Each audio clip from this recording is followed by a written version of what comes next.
Oke, Assalamualaikum warahmatullahi wabarakatuh. Waalaikumsalam warahmatullahi wabarakatuh. Alhamdulillahirabbil alamin wassalatu wassalamu ala alihi washabihi wasallim. Alhamdulillah kita masih diberi kesehatan oleh Allah, kita masih diberi kekuatan, ketabahan serta keistiqomahan untuk bisa tetap terus mengkaji ajaran Allah. Dan kita bersyukur pada Allah atas nikmatnya yang tak terbatas, yang diberikan pada kita secara terus-menerus. Allahu Akbar, Allahu Akbar, Allahu Akbar. La ilaha illallah, wallahu akbar, Allahu akbar, walillahil hamd. Selamat menjalankan Idul Adha dan semoga di hari raya Idul Adha ini tentunya membawakan keberkahan dan membawakan ridho Allah pada diri kita semua. Amin amin ya rabbal alamin. Allahumma sholli ala sayyidina Muhammad wa ala alihi wasallim. Semoga kita dapat berharap hidup seperti halnya harapan hidup Rasulullah Shallallahu alaihi wasallam, dan semoga dengan itu kita termasuk jadi golongan orang-orang yang istiqomah dan berakhir husnul khotimah. Amin amin ya rabbal alamin. Pada pertemuan kajian hari ini, kita akan membahas tentang surat As-Saffat ayat 99 sampai 113. Nah, ini secara garis besarnya itu membahas tentang Nabi Ibrahim dan bermimpi gitu ya, untuk ada perintah untuk menyembelih Nabi Ismail. Nah, di situ nanti kita akan bahas secara mendalamnya, bagaimana kelanjutannya, bagaimana itu untuk menanggapi dan memahami ayat-ayat itu, dan tentunya momennya sangat pas karena juga Idul Adha. Ya, ini alasan Idul Adha itu diadakan ya karena adanya perintah ini. Nah, ini untuk pendalamannya akan dibawakan oleh Pak Sukri, tentunya untuk mempersingkat waktu. Saya persilakan Pak Sukri untuk mengisi materi pada pertemuan hari ini. Waktu dan tempat saya persilahkan. Assalamualaikum warahmatullahi wabarakatuh. Waalaikumsalam. Alhamdulillahirabbil alamin. Assalatu wassalamu ala asrofil mursalin Muhammadin wa ala alihi wa sahbihi ajma'in. Allahumma sholli ala Muhammad wa ala alihi wa sahbihi. Ya ayyuhal hadirun ittaqullah wa tuqatih wa la tamutunna illa wa antum muslimun. Mari kita bersyukur kita pada hari ini bisa merayakan hari raya Idul Adha. Semoga Allah mengampuni dosa-dosa kita, dosa yang lalu, dosa dan dosa yang akan datang gitu. Amin. Mari kita teladani dua Rasul ini ya, Nabi Ibrahim dan Nabi Muhammad. Dua Rasul ini yang di dalam Al-Quran disebut uswatun hasanah. Ya. Inna fi Ibrahim uswatun hasanah. Jadi Nabi Muhammad juga uswatun hasanah. Dua Rasul ini yang disebutkan di dalam Al-Quran sebagai uswatun hasanah. Ya, mari kita teladani. Semoga kita bisa hidup seperti yang dicontohkan oleh dua Rasul ini. Amin ya rabbal alamin. Amin ya rabbal alamin. Kita bahas surat As-Saffat ayat 99 sampai ayat 113, tapi nggak semuanya, nanti secukupnya saja ya. A'udzubillahi minasyaitonirrajim. Bismillahirrahmanirrahim. Wa qala inni dzahibun ila rabbi sayahdin. Ini Nabi Ibrahim berkata, inni dzahibun, saya pergi ila rabbi, menuju Tuhanku, sayahdin, maka saya dapat petunjuk. Jadi kalau pada ayat yang lain itu ada kata fafirru ilallah gitu ya, larilah kepada Allah. Ya. Jadi kita menuju Allah itu harus berlari, harus bersegera ya. Menuju ampunan Allah dengan sebut wasyari'u ila maghfirah. Cepat-cepatlah menuju pengampunan Allah. Itu. Ini ayatnya seperti itu. Ini dhahibun ila rabbi sayadin. Jadi kalau kita ingin dapat petunjuk ya harus cepat-cepat kita menuju Allah. Cepat-cepat ingat Allah. Cepat-cepat baca ayat-ayat Allah gitu.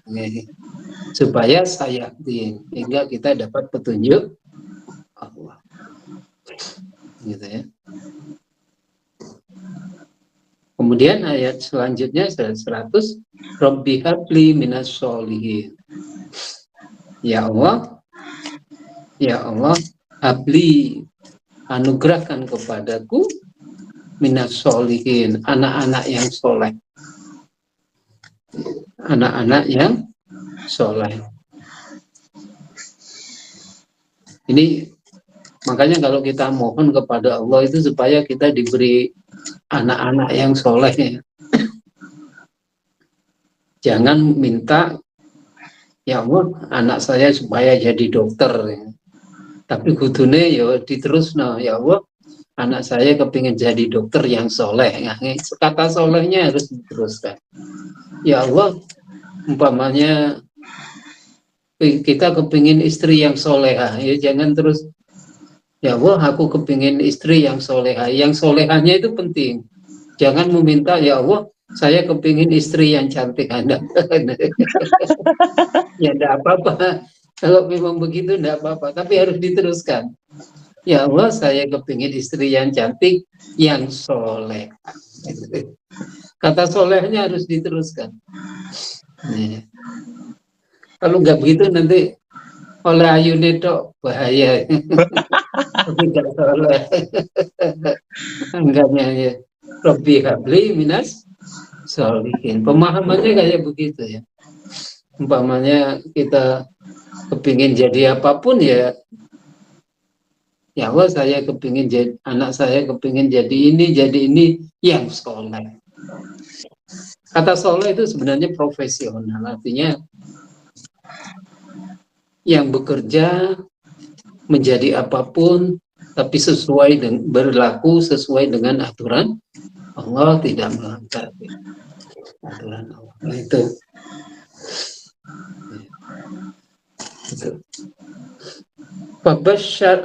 Fabasyarnahu bigulamin halim. Maka berkat doa itu, maka basyarnahu, maka Allah memberi kabar gembira. Anak, ya, beri kabar gembira kepada Nabi Ibrahim, punya Nabi Ibrahim, bigulamin halim. Anak yang santun. Halim itu sopan, santun, baik, itu halimnya. Ya. Jadi kata gulam ini biasanya diperuntukkan untuk anak-anak yang bagus. Makanya kata gulamin halim. Jadi anak-anak yang santun, yang baik, yang sabar, yang akhlaknya baik itu disebut halim.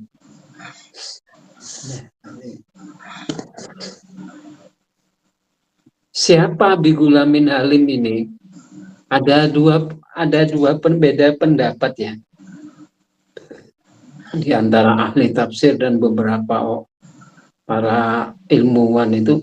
Sakjane yang disembelih itu Ismail atau Ishak.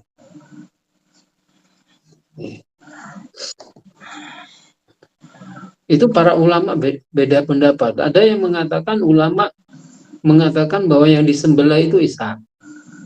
Ada lagi yang mengatakan bahwa yang disembelih itu Ismail. Kalau Quran menyatakan yang disembelih itu bigulamin halim. Ya, yang bigulamin halim di sini nggak disebut Ismail atau Ishak. Nggak disebut.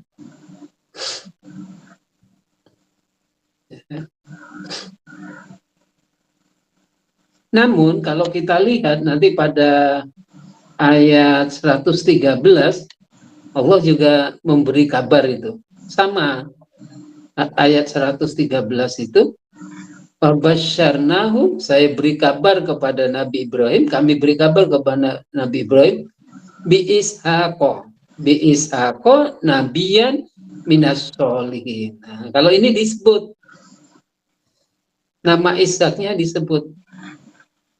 Kalau berarti kan anak Nabi Ibrahim 2. Ya.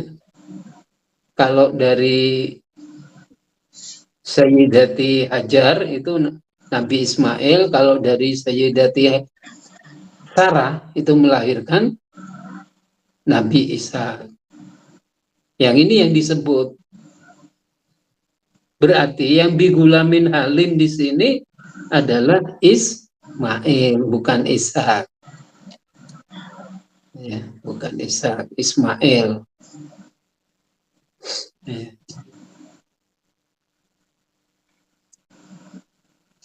Yang alasan yang kedua, yang disembelih itu anak tunggal. Ya. Yang anak tunggal yang mana? Apa anak tunggal itu Ismail atau Ishak? Yang anak tunggal adalah Ismail. Jadi Nabi Ibrahim itu punya anak tunggal, itu Ishak dulu. Ismail dulu. Jadi Nabi Ibrahim kemudian dengan Siti Sayyidati Hajar itu lahirlah Nabi Ismail. Ya, beberapa tahun itu nggak punya anak belum. Jadi masih anak tunggal. Baru nanti setelah agak berapa tahun begitu, maka lahirlah Ishak. Hingga tidak jadi anak tunggal lagi. Padahal yang disembelih itu anak tunggal. Itu menurut kita perjanjian lama begitu.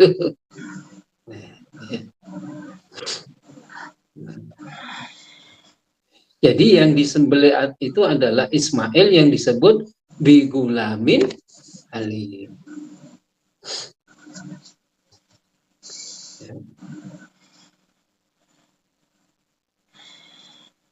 Kemudian ada juga penguat yang lain ya, penguat yang lain yaitu semua peristiwa haji, hampir beberapa peristiwa haji itu adalah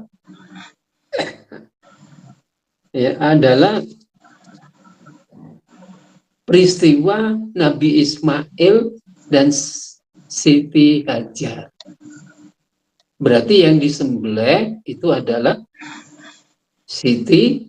Ismail.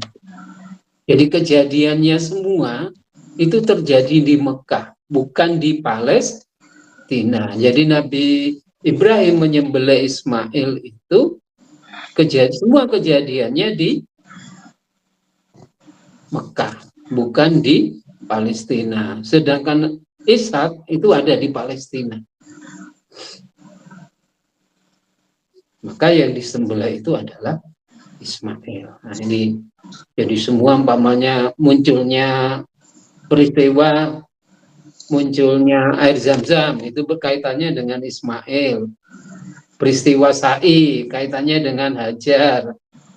Membangun Ka'bah dan meninggikan fondasi Ka'bah hubungannya dengan Nabi Ibrahim dan Ismail. Semua peristiwa haji itu kebanyakan hubungannya dengan Ibrahim dan Ismail. Tidak ada hubungannya dengan Ishak. Makanya ulama mutakhirin sekarang ini lebih menyatakan bahwa yang disembelih itu adalah Ismail.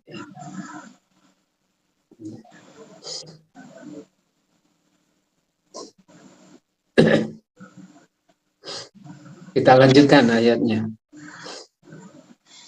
Nah, ini sudah menyelesaikan satu masalah ya, yang disembelih itu bukan Ishak tetapi Ismail. Ayatnya diteruskan itu, wa barakna alaihi wa ala ishaqa wa min dzurriyyatihima muhsinun wa dzalimun. Dan kami berkati atasnya Nabi Ismail ya, wa ala Ishak dan juga Nabi Ishak ya, wa min dzurriyyatihima, dan keturunan keduanya, muhsinun wa dzalimun linafsihi mubin. Ada yang baik dan ada yang buruk keturunannya. Nah, kita tahu ya, nanti Ishak itu melahirkan Yakub itu nanti melahirkan 12 anak, yang akhirnya beberapa anaknya itu jadi Yahudi yang sekarang itu. Nah, ini ayatnya, muhsinun, ada yang baik, wa dzalimun li nafsih, ada yang dolim terhadap diri secara nyata. Jadi kedua keturunan ini.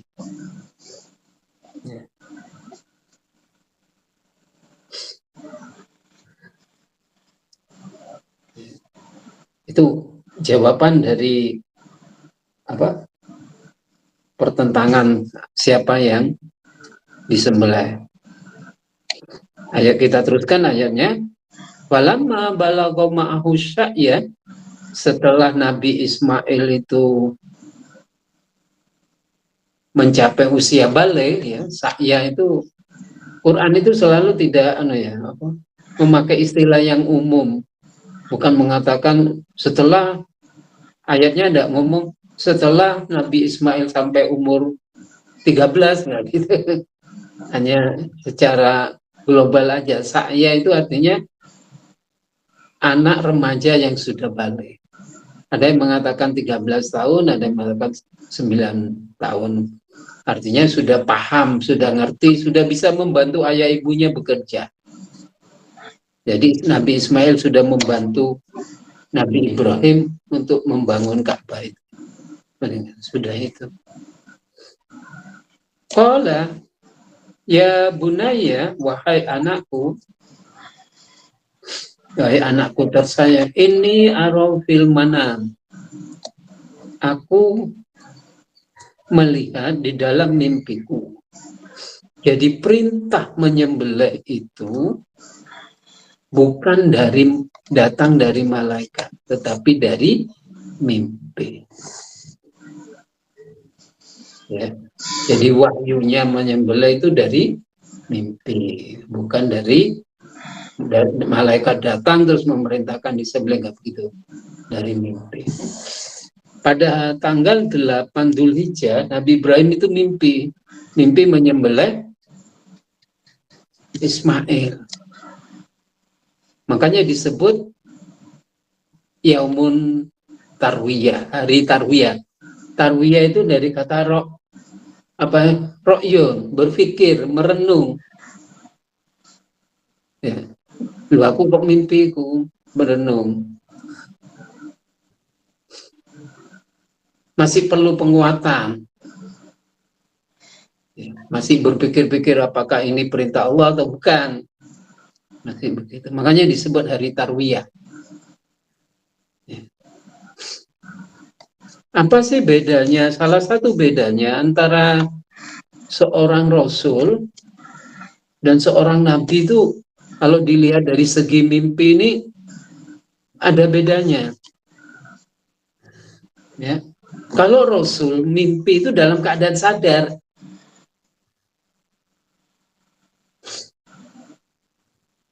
Kalau Nabi mimpi itu dalam keadaan tidur, nggak sadar. Jadi kalau Rasul itu sebenarnya tidurnya itu sadar, dalam keadaan sadar. Itu bedone nek seorang Rasul. Ya. Terus begitu saja, mimpi yang pertama masih dipikir, direnung lagi terus. Maka pada tanggal 9 itu mimpi lagi. Makanya disebut hari Arafah. Sudah tahu kalau ini perintah Allah.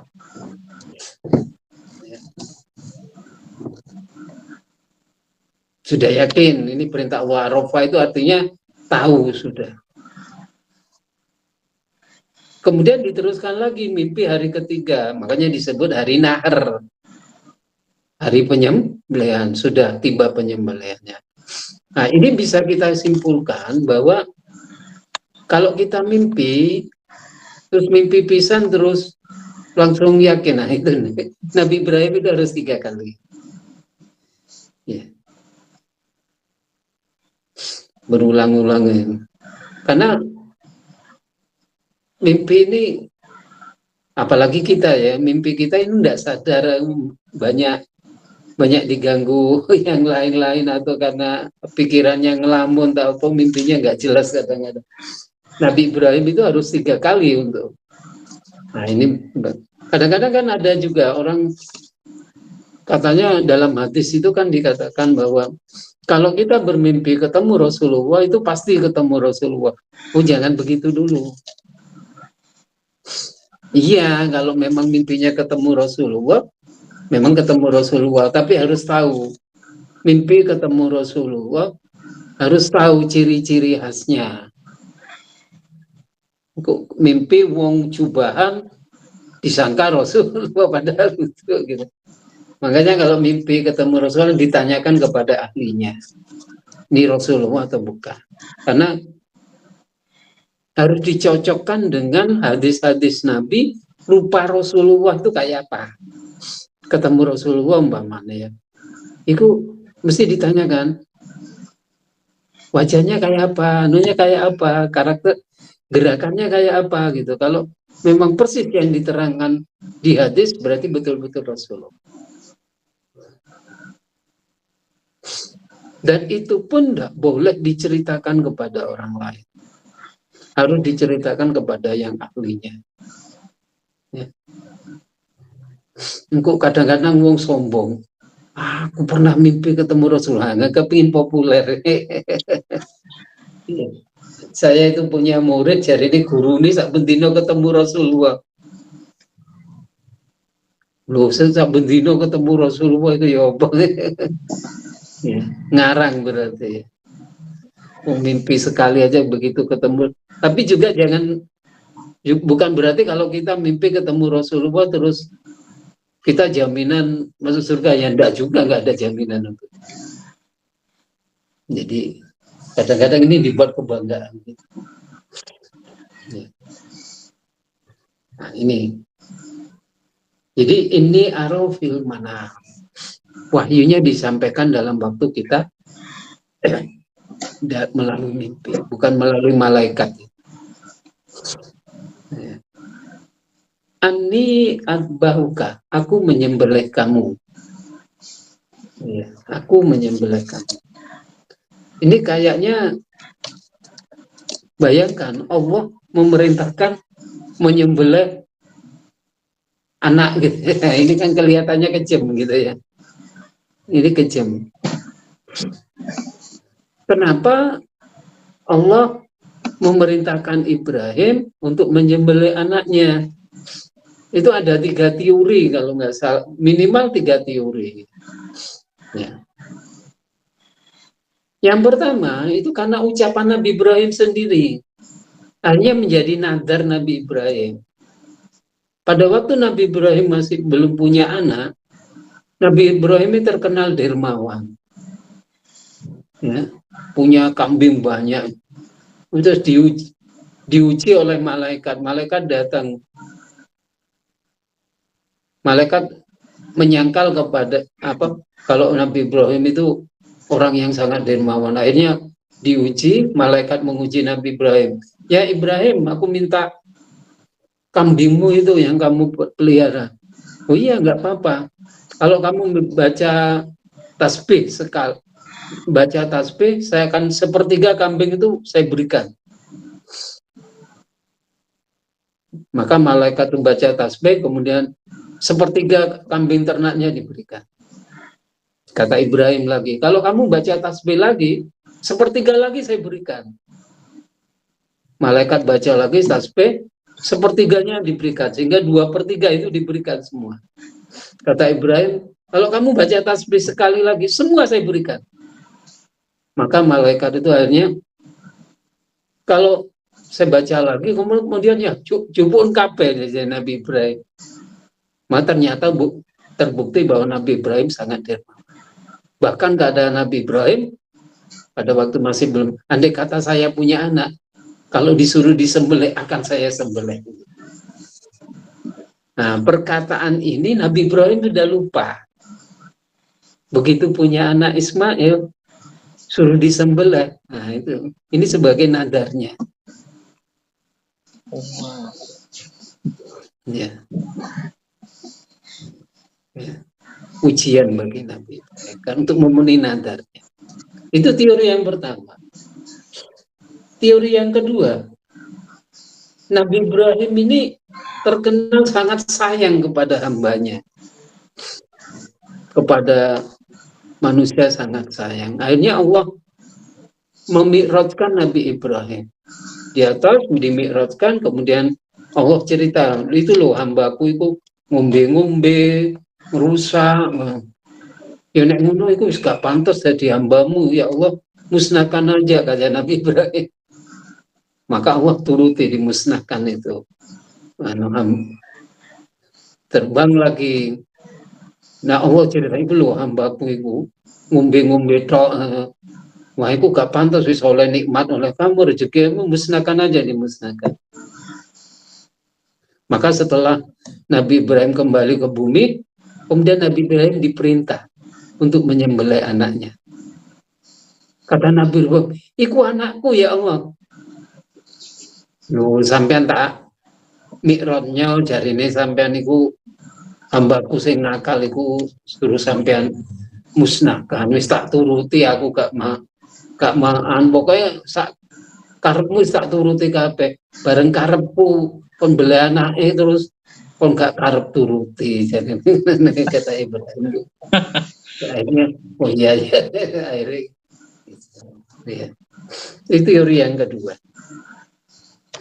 Teori yang ketiga, ini memang ujian iman ya. Ujian iman. Kan ada hadis Nabi, tidak sempurna iman kalian ya, sebelum kalian mencintai Allah dan Rasulnya daripada yang lainnya. Ada ayatnya itu juga. Ya, surat Taubah berapa itu ayatnya? Kita harus mencintai Allah lebih dari yang lainnya. Maka begitu Nabi Ibrahim diperintah untuk menyembelih anaknya, ya sudah, karena cinta Allah maka disembelihlah. Makanya sempurnalah iman Nabi Ibrahim. Makanya kalau ada ayat selanjutnya, qad sadaqta ru'ya, kamu telah membenarkan, pada ayat 105 itu ya. Qad sadaqta ru'ya inna kadzalika nazil muhsinin. Kamu sudah membenarkan perintah Allah, mimpi kamu, sesungguhnya yang demikian itu nazil muhsinin, balasan bagi orang-orang. Kemudian dilanjutkan pada inna hada, ini sesungguhnya ini lahwal bala'ul mubin. Ini adalah ujian yang nyata. Wa fadainahu bididhin adim, maka aku ganti ya, dan ganti bididhin adim dengan sembelihan yang besar. Ya. Awalnya penyembelihan ini adalah penyembelihan pribadi, bersifat pribadi ya, ayah menyembelih anaknya. Tapi oleh Allah akhirnya diganti dengan penyembelihan sosial. Artinya Allah ganti kambing, kemudian dagingnya diberikan kepada masyarakat, sehingga menjadi kesejahteraan masyarakat. Jadi dari pribadi menjadi sosial. Ini sebagai ujiannya ya. Wa barakna alaihi fil akhirin, makanya jadi berkah kepada golongan-golongan terakhir. Salamun ala Ibrahim. Ya. Nah, jadi ini teorinya gitu. Ya. Kenapa Ibrahim diperintah untuk disembelih? Ya. Kemudian kita lanjutkan, ani adbahuka fandur mada taro, bagaimana pendapat kamu? Nah, gitu. Ini menunjukkan bahwa bagaimanapun seorang bapak itu kepada anak tetap ya harus minta pendapat anaknya. gak terus mokso gitu ya. Aku bapakmu gak turuti tak kepui kan gak ngono. Bantur mata. Bagaimana pendapat? Terus dijawab oleh anaknya, kola ya abatik wahai bapakku tersayang, Ifa matu maru satijun ini insya Allah minas sobirin. Laksanakan perintah Tuhan, perintah Allah, kamu akan mendapati saya, insya Allah minas sobirin, jadi orang yang sabar. Bagaimana sih membangun satu yang awal tadi, Rabbi habli minas solihin ya, supaya jadi anak yang soleh. Bagaimana kok bisa anak soleh? Kita tahu ceritanya ya, Nabi begitu Nabi Sulaiman itu, Nabi Ismail itu menikah dengan orang Arab, Nabi Ibrahim datang, kemudian pelayanan istrinya nggak bagus, maka pesan Nabi Ibrahim, ganti gemboe. Maka begitu disampaikan oleh istrinya kepada Nabi Ismail, kemudian Nabi Ismail menceraikan istri itu dan ganti istri yang lain, maka dari istri yang lain itu lahirlah anak-anak yang soleh ya. Kita tahu bahwa Nabi Lut umpamanya istrinya nggak soleh, melahirkan anak-anak yang tidak soleh. Begitu juga Nabi Ishak ya, dari istri yang kurang soleh melahirkan orang-orang yang, tapi dari istri yang soleh seperti Rasel melahirkan Yusuf dan Bunyamin jadi anak yang soleh. Tapi dari istri yang lain siapa itu melahirkan anak yang tidak soleh. Peran istri itu sangat menentukan. Makanya hati-hati. Terutama Derlin ya, wawa istuwe.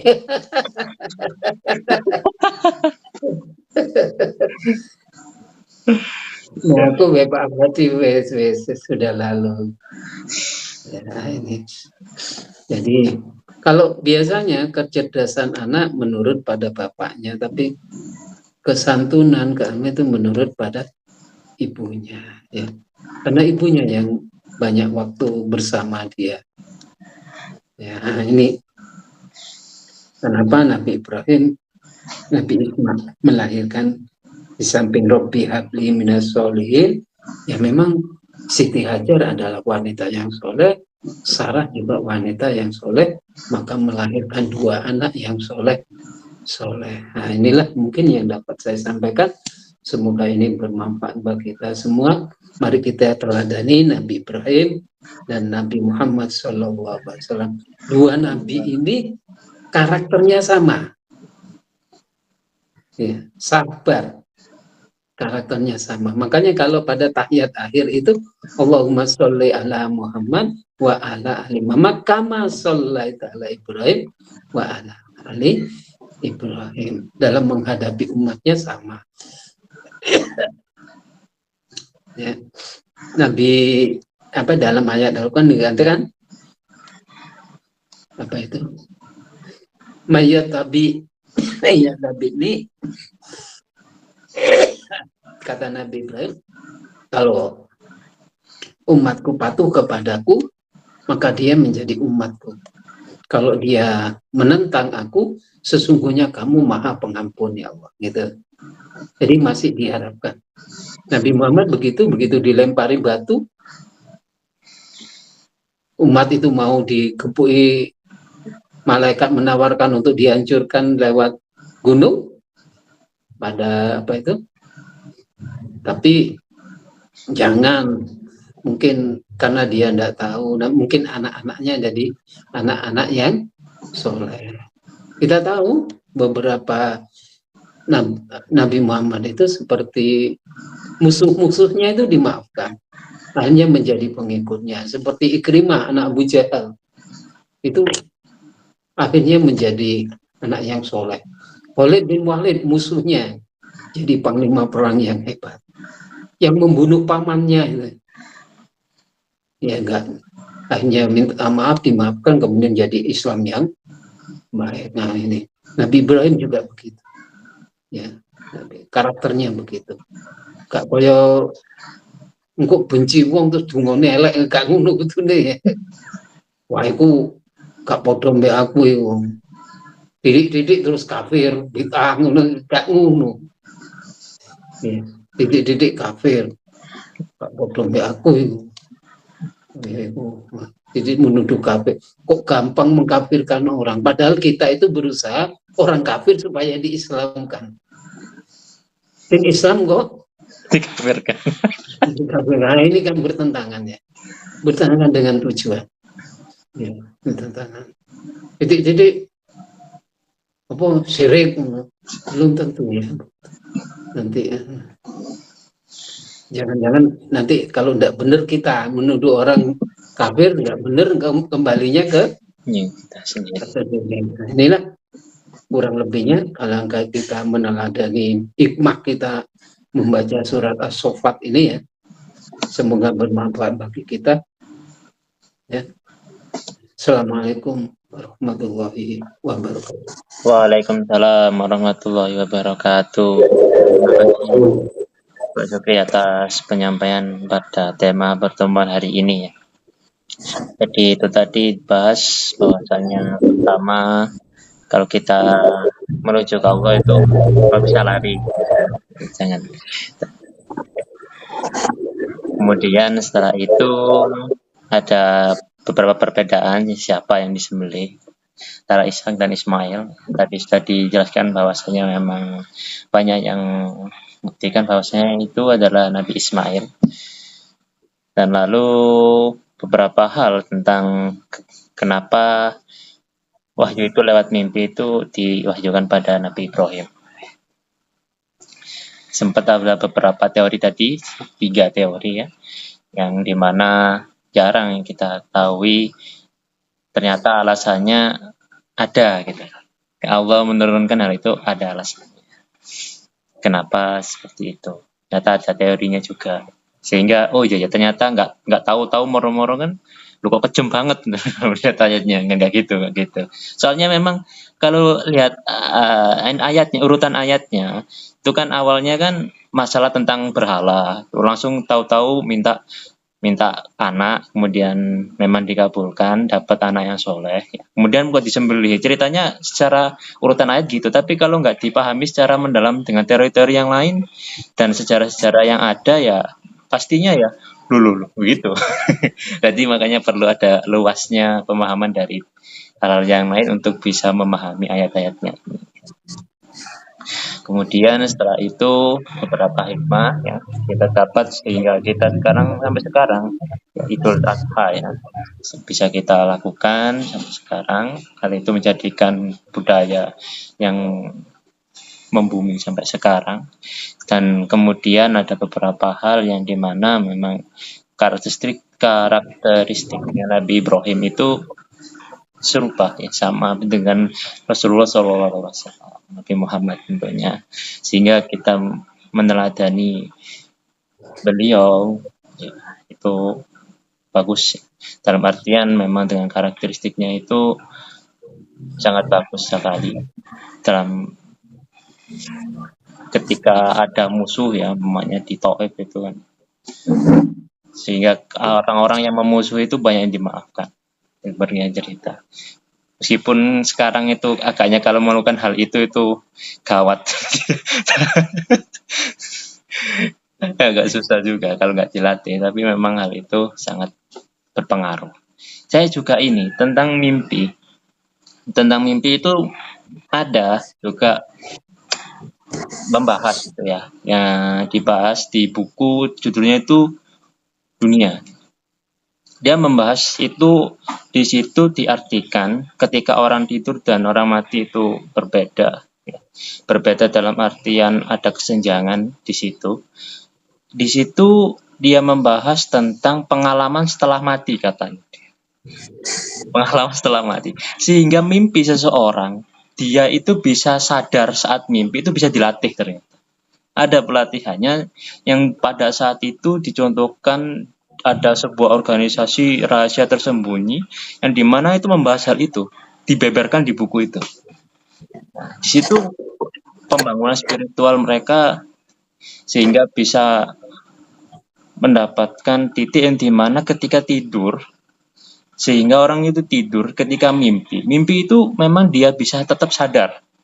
Dia mengatakan di tubuh ini ada roh nabati dan roh hewani. Yang terbang itu roh hewaninya, yang tetap tidur itu roh nabatinya. Istilahnya mereka gitu di bukunya. Sehingga ketika bilang Nabi Ibrahim itu lewat mimpi, ketika seorang Rasul itu mimpinya beda dengan orang awam, ya pasti. Soalnya spiritualitas Rasul jelas lebih tinggi. Dan pastinya mimpi itu sadar betul pasti bisa. Karena setelah diteliti-teliti itu di buku itu memang dijelaskan bahwasanya mimpi itu tetap sadar itu bisa. Sehingga memang nggak diragukan gitu ada. Tapi tetap ya Nabi Ibrahim saja sampai melewati 3 fase tadi ya. Ya kalau orang kita biasa belum ada pelatihannya, ilmunya ya segitu aja, kemudian mimpi pertama udah ini wahyu, waduh, jelas ngacau, jelas ngacau, nggak bisa seperti itu. Nah, ini monggo Pak Abadi, silakan ditanggapi tentang tema pertemuan hari ini. Tempat dan waktu saya persilahkan.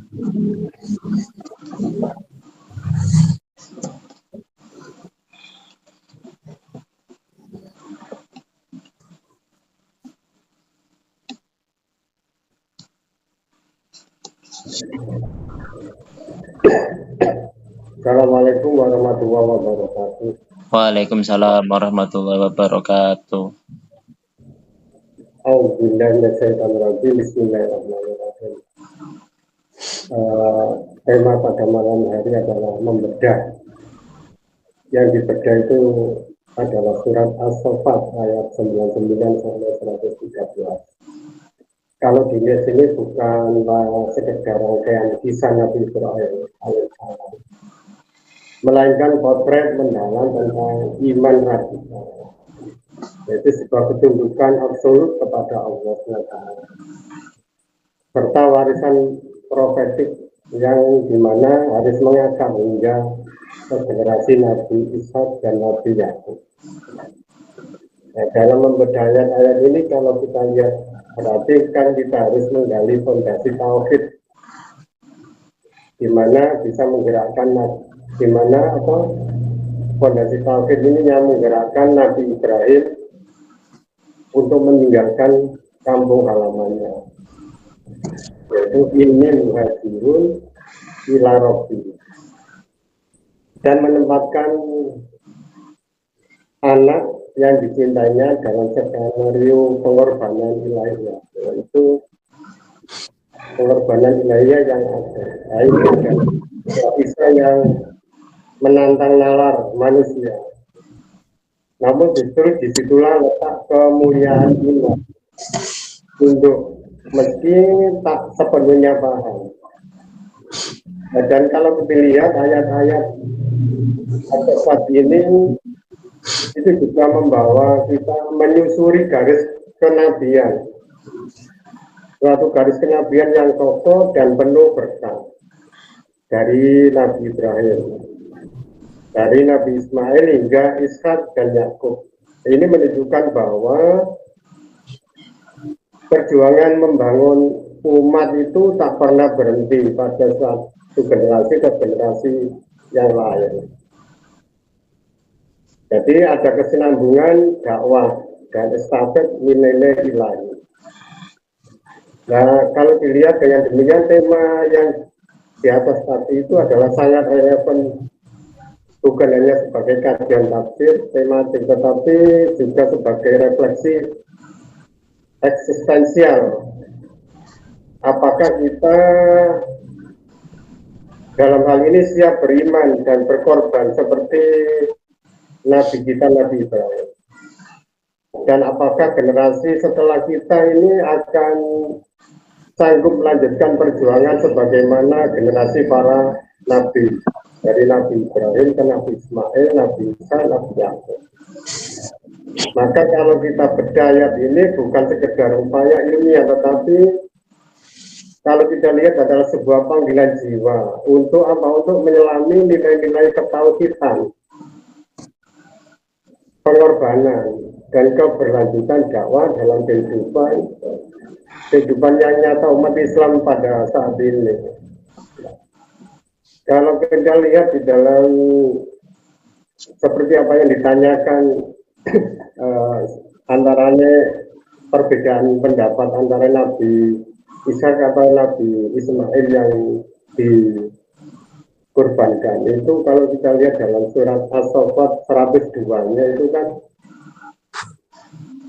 palama malahu ma'ahu ini, dan selanjutnya itu kalau diartikan, maka ketika anak itu sampai pada umur sanggup berusaha bersamanya Nabi Ibrahim berkata, wahai anakku, sesungguhnya aku melihat dalam mimpi bahwa aku menyembelihmu, maka pikirkanlah apa pendapatmu. Apa pendapatmu? Ia menjawab, ia ini adalah Nabi Ismail. Ismail menjawab, wahai ayahku, lakukanlah apa yang diperintahkan Allah kepadamu. Insya Allah akan mendapatiku termasuk orang-orang yang sabar. Makanya kalau tadi dibahas tentang bahwa anak semata wayang, anak tunggal itu kan berarti belum ada Nabi Ishak. Jelas berarti yang disembelih adalah Nabi Ismail. Ini adalah sebuah ujian yang sangat berat, kalau bukan sekedar ujian-ujian seperti biasanya. Karena itu peristiwa ini merupakan salah satu bentuk ketaatan. Ketaatannya Nabi Ibrahim dan Nabi Ismail kepada perintah Allah. Nah, ayat-ayat ini juga menjadi dasar sebagaimana dasar kita untuk berkorban. Karena ini adalah dasar disyariatkannya ibadah kurban ini ya dari riwayat antara Nabi Ibrahim dan Nabi Ismail. Jadi kalau dijelaskan peristiwa ini itu dalam As-Saffat 37, dalam As-Saffat ayat 102 itu, maka ketika anak itu sampai pada umur sanggup berusaha bersama-sama Ibrahim berkata, wahai anakku, sesungguhnya aku lihat dalam mimpi bahwa aku menyembelihmu, maka pikirkanlah apa pendapatmu. Ia Ismail menjawab, wahai ayahku, lakukanlah apa yang diperintahkan Allah kepadamu. Insya Allah engkau akan mendapat itu termasuk orang-orang yang sabar. Ya. Jadi berarti ada alasannya. Alasannya inti daripada itu adalah satu, taat kepada perintah Allah SWT. Di mana Nabi Ibrahim tidak menyembelih Ismail karena itu adalah perintah Allah dalam mimpi yang merupakan wahyu. Nah, jadi ini alasan yang kedua itu adalah ujian keimanan dan kepatuhan. Allah ingin menguji sejauh mana ketaatan dan keikhlasan Ibrahim dan Ismail dalam menjalankan perintahnya. Yang ketiga adalah keteladanan dalam kepasrahan dan keimanan. Baik Ibrahim maupun Ismail ini menunjukkan sikap pasrah dan taat secara total kepada kehendak Allah yang menjadi contoh bagi umat Islam, contoh bagi kita. Kalau kita itu beda, pasrahnya itu ya masih dipertanyakan pasrahnya kita. Sebab apa, kita itu serba angan-angan. Mau dikurbankan semuanya, umpamanya oh ini dijual semua untuk kurban, masih angan-angan mikir nanti saya setelah kurban makan apa. Ini kepasrahannya masih dipertanyakan. Beda dengan Nabi Ibrahim dan Nabi. Karena itu setelah Ibrahim membaringkan Ismail, kalau dalam sebuah riwayat kan seperti itu, dan hendaknya menyembelihnya, Allah menggantinya dengan seekor domba sebagai tebusan. Ini yang dijelaskan dalam surat As-Saffat 107. Dan menyatakan bahwa ujian tersebut telah mereka lalui dengan baik. Nah, ini akhirnya seperti itu tujuannya. Nah, peristiwa ini menjadi dasar apa yang dijelaskan oleh umat Islam sekarang ini, bahwa kita untuk berkorban setiap tahun sekali, entah kurban apa, kambing sapi. Nah, abdulnya kurban itu ya kambing itu tadi, seperti apa yang dilakukan Nabi Ibrahim. Namun yang lainnya juga diperbolehkan. Tapi menurut ayat ini abdulnya seperti tolak dan Nabi Ibrahim adalah sebuah domba atau sebuah kambing. Kalau dibaca dalam surat As-Saffat ayat 99 113. Jadi ini ada sebuah pelajaran dan ujian dalam kehidupan yang harus kita teladani semaksimal mungkin. Karena apa? Karena ini kalau diambil sebuah pelajaran itu dapat, satu adalah mendapatkan keutamaan hijrah. Hijrah yang bagaimana? Hijrah sebagai bentuk pengorbanan dan pengabdian kepada Allah SWT. Juga sebagai doa untuk keturunan yang soleh. Ini karena pentingnya memohon kepada Allah agar dikaruniai keturunan yang beriman dan taat. Tapi hadiri dinas solihin. Dan yang ketiga, pelajaran yang dapat kita ambil adalah kesabaran dalam menghadapi ujian. Ya, kisah Nabi Ibrahim dan Ismail itu kan mengajarkan pentingnya sebuah kesabaran. Di mana yaitu dalam menghadapi ujian dari Allah Ta'ala dalam kehidupan kita ini. Kita sebarnya itu seberapa dalam. Nah ini. Juga yang keempat itu bisa kita ambil sebuah pelajarannya adalah ketaatan kita kepada perintah Allah itu sudah seberapa dalam. Beda dengan Nabi Ibrahim itu menunjukkan bahwa ketaatan kepada perintah Allah adalah prioritas utama. Kalau Nabi Ibrahim seperti itu. Meskipun itu berat, suruh menyembelih anaknya. Nah, jadi yang kelima, pelajaran yang bisa kita ambil adalah keberkahan dalam keturunan. Allah memberikan keberkahan kepada keturunan yang beriman dan taat kepada Allah Ta'ala itu sebuah kemuliaan, karena suatu hal yang harus kita idam-idamkan adalah anak yang soleh, karena anak soleh ini bisa memberkati kita dalam kehidupan setelah kita hidup di dunia. Yaitu yang diharapkan adalah doa-doa daripada anak soleh. Di samping ilmu yang bermanfaat, di samping amal jariah kita. Ini adalah sebuah hal di mana kontekstual dan relevansinya dengan kehidupan modern seperti ini adalah sebuah kepentingan spiritual. Kalau kita ambil dari kisah Nabi Ibrahim dan keturunannya dalam surat As-Saffat ayat 113 ini adalah nilai-nilai yang sangat relevan dengan apa? Dengan kehidupan umat Islam masa kini. Berapa di antaranya kalau kita lihat adalah kepemimpinan spiritual dan keluarga. Di mana Nabi Ibrahim ini tidak hanya sebagai nabi, tetapi juga sebagai seorang ayah yang dapat mendidik anak-anaknya dalam iman dan ketaatan. Dia menjadi teladan utama. Di mana yaitu di dalam membangun keluarga yang bertakwa. Nah, ini menjadi sebuah pelajaran penting bagi para orang tua sekarang ini, karena Muslim dalam mendidik anak-anaknya itu di tengah tantangan zaman gadget ini kan harus benar-benar diperhatikan. Nah, teladan orang tua itu yang paling penting. Juga konteks relevansinya bahwa pengorbanan untuk nilai-nilai agama. Ini kalau kita lihat peristiwa penyembelihan Ismail itu kan menggambarkan esensi tahdiyah atau pengorbanan yang tulus.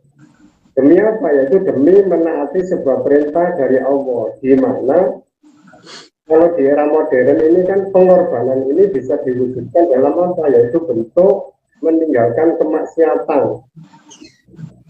Kemaksiatan sekarang itu lebih mudah karena ada yang namanya media sosial sampai jadi online di rumah itu sudah bisa. Nggak usah beli nomor kemana-kemana. Sangat mudah berbuat maksiat ini. Kalau tidak dibentengi dengan pengetahuan seperti zaman sekarang, nah, ini bagaimana? Tentu kita harus mewaspadai daripada perkembangan, daripada teladan kita terhadap anak-anak kita. Nah, bagaimana ya? Tentu kalau sebagai orang tua seperti kita ini, seperti saya ini, kalau yang masih muda-muda ini masih banyak. Yaitu hanya bisanya itu doa. Karena sebagai senjata daripada orang tua itu adalah doa. Bagi orang yang beriman itu adalah doa. Yang disebut dengan silahul mukminin itu senjatanya orang Islam ya, dia berdoa. Nah, doa ini kita juga bisa ambil teladan daripada Nabi Ibrahim.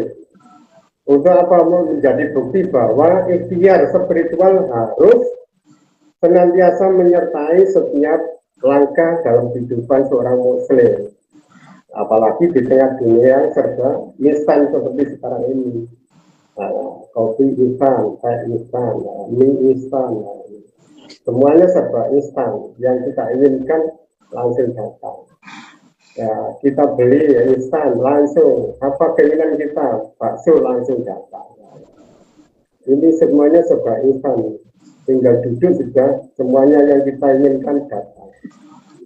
Nah, sebagai orang tua itu adalah harus punya peran di mana kita mewariskan pada anak-anak kita itu, yaitu anak sebagai pewaris dakwah, terutama dakwah Islam, agar perkembangan dakwah kita itu bisa berkelanjutan. Yaitu adalah orang tua dituntut semaksimal mungkin. Kalau memang tidak, ya terserah daripada gimana kita itu harus memberikan.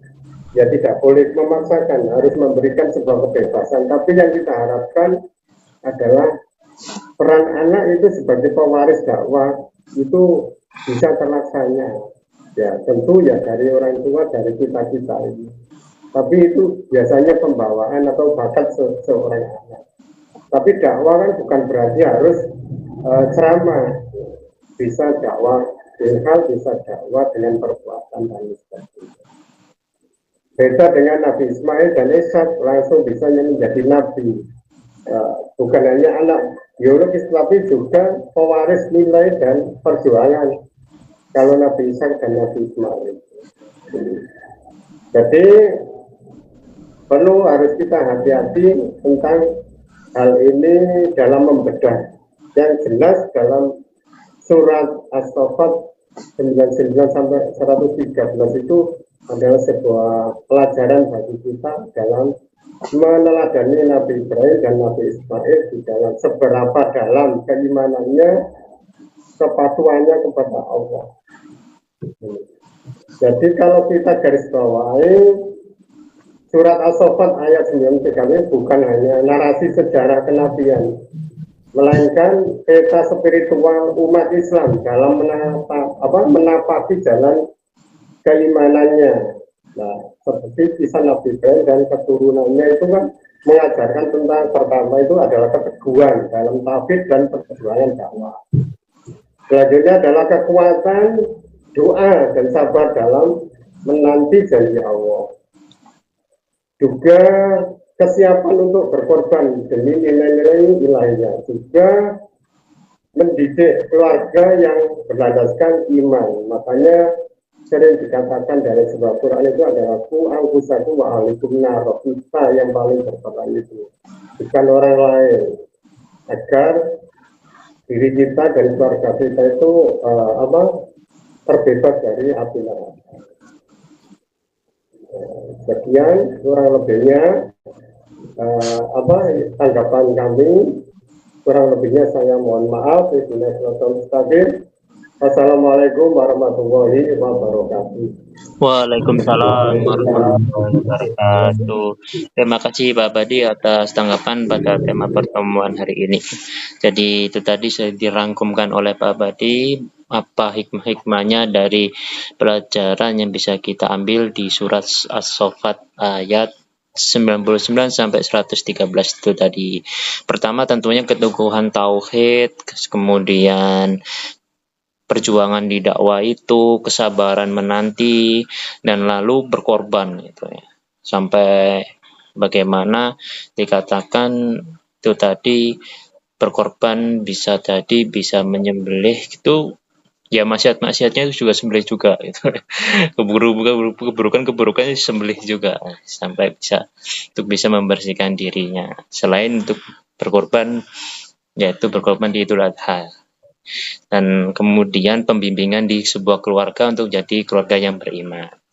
Nah, ini monggo Pak Sukri ditanggapi kembali apa yang sudah ditanggapi oleh Pak Abadi sekalian untuk penutupnya. Waktu dan tempat saya persilahkan. Ya, terima kasih atas tanggapannya. Yang pertama,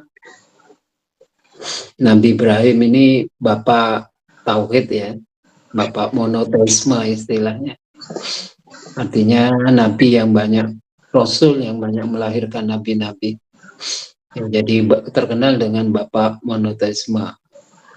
Kalau nanti di kuburan itu ada pertanyaan, siapa bapakmu? Jawabannya apa ya?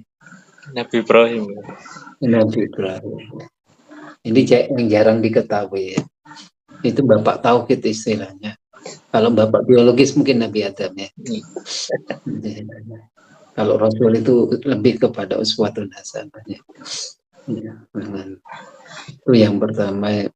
Banyak sebenarnya berkorban itu tidak ada kesuksesan tanpa kurban ya, tanpa berkorban. Ya. Perjuangan perlu berkorban. Berkorban apapun, berkorban tenaga, berkorban waktu, berkorban apapun. Kalau tidak berkorban itu tidak akan pernah sukses tanpa ada korban. Ya. Ya. Jadi berkorban bukan hanya tentang menyembelih ya. Kalau kita sebagai seorang pemimpin, mungkin bupati, mungkin kita berkorban kepentingan sendiri, membuat aturan untuk mensejahterakan masyarakat. Bukan membuat aturan untuk kesejahteraan keluarganya diri sendiri. Harus membuat aturan berkorban, kemudian untuk mensejahterakan masyarakat. Nah, ini pengertian korban secara politis ya. Jadi berkorban untuk mensejahterakan masyarakat. Jadi pengertian berkorban jangan hanya menyembelih kambing atau kurban ya. Berkorban kenikmatan yang sementara ini untuk mendapatkan kenikmatan yang lebih kekal di akhirat kelak dan sebagainya. Ya, jadi pengertian korban nanti kita bahas lagi ya. Nah, kita sedang bahas hanya masalah surat itu dulu. Ya, terima kasih. Semoga bermanfaat bagi kita semuanya ya. Assalamualaikum warahmatullahi wabarakatuh. Waalaikumsalam warahmatullahi wabarakatuh. Terima kasih Pak Sukri atas tanggapan kembali dari apa yang sudah ditanggapi di pertemuan hari ini. Alhamdulillah kita sudah di ujung pertemuan. Tentunya kita akhiri kajian hari ini. Semoga apa yang sudah kita kaji, apa yang sudah kita diskusikan ini tadi membawa keberkahan, membawa manfaat bagi kita semua, dan tentunya bisa membawakan kasih sayang Allah dan ridho Allah pada kita semua. Amin amin ya rabbal alamin. Seperti biasa kita tutup kajian hari ini dengan bacaan Al-Fatihah. Semoga Allah memberkahi dan meridhoi kita dalam setiap apa yang kita lakukan. Al-Fatihah. A'udzubillahi minasyaitonirrajim. Bismillahirrahmanirrahim. Alhamdulillahirabbil alamin. Arrahmanirrahim. Maliki yaumiddin. Iyyaka na'budu wa iyyaka nasta'in. Ihdinas siratal mustaqim. Siratal ladzina an'amta 'alaihim ghairil maghdubi alaihim waladdallin. Amin. Sekian pertemuan hari ini saya akhiri. Yang benar dari Allah, yang salah dari diri saya sendiri. Insya Allah akan bertemu di minggu berikutnya. Assalamualaikum warahmatullahi wabarakatuh. Waalaikumsalam warahmatullahi wabarakatuh.